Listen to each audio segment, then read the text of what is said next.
What is the antidote for burnout? Welcome to our Mentorship Monday, where we will be answering that big question. Lately, I've been reflecting on why so many leaders feel burnout and so many of us feel overwhelmed and stressed, and what the ultimate antidote could be. As a student of personal effectiveness and human potential, I've come up with five big ideas, to get over this problem. But for the purposes of today's Mentorship Monday, I'll just be sharing one, okay? So please pay close attention. The number one antidote for your burnout is discover your red thread. Let me talk about red threads for a moment. In this case, by red threads, I mean your strength. One of the biggest reasons we burn out isn't because we are doing too much, it's because we are spending too much time on wrong things.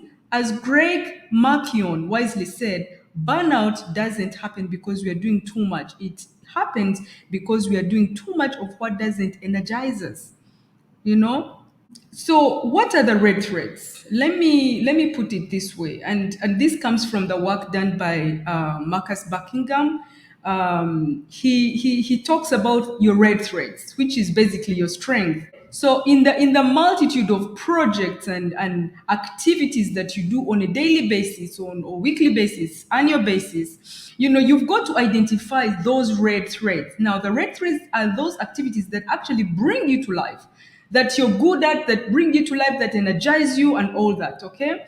And you have to really keep those ones in mind. You cannot ignore them. Now, your strategic move would be to ensure that actually you spend at least 80% of your time in those activities that bring you to life. Though you have all these other activities, right? But those ones you've got to really pay close attention to them, because those are the ones that you're supposed to be spending most of your time in, instead of those that actually drain you.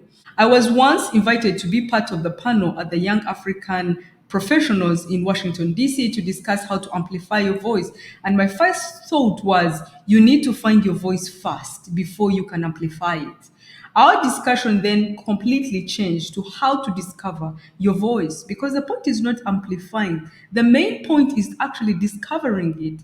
Bob Bafford calls it your one thing. Marcus Buckingham refers to it as your red thread, like I just said.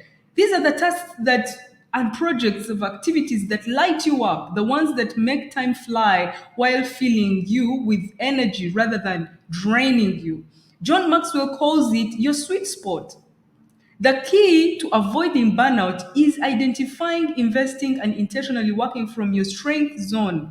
Many people assume that being good at something means it's a strength. No, that's another confusion that you really have to have cleared, right?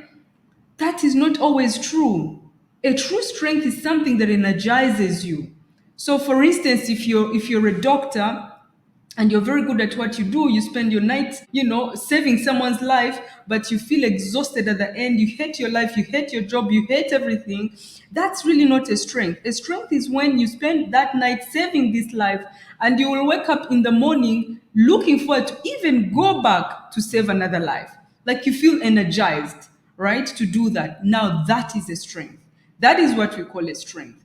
A strength is not something that you're good at that drain you. A strength is something that you're good at and, ignites you, brings you to life, right? So as leaders, understanding our strength isn't just for personal benefit. No, it is essential for leading effectively and connecting with our teams. Even the most challenging team member will respond differently when we lead from a place of authenticity and energy rather than exhaustion and frustration.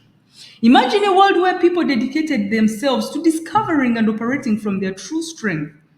If we spent less time in roles that drain us and more time in growing in those areas that energize us, burnout wouldn't be the default. Instead, we would thrive. So, have you found your voice, your strength, your one thing, your red thread, your sweet spot? In our program, our very, very first step to becoming that leader that leads well is to become a self-aware leader. That's where we start from, because it will save you a lot of problems once you're a self-aware leader. So please get in touch with us if you want to learn more about our work. We look forward to connecting with you on the next Mentorship Monday, and we hope that you picked one thing or two.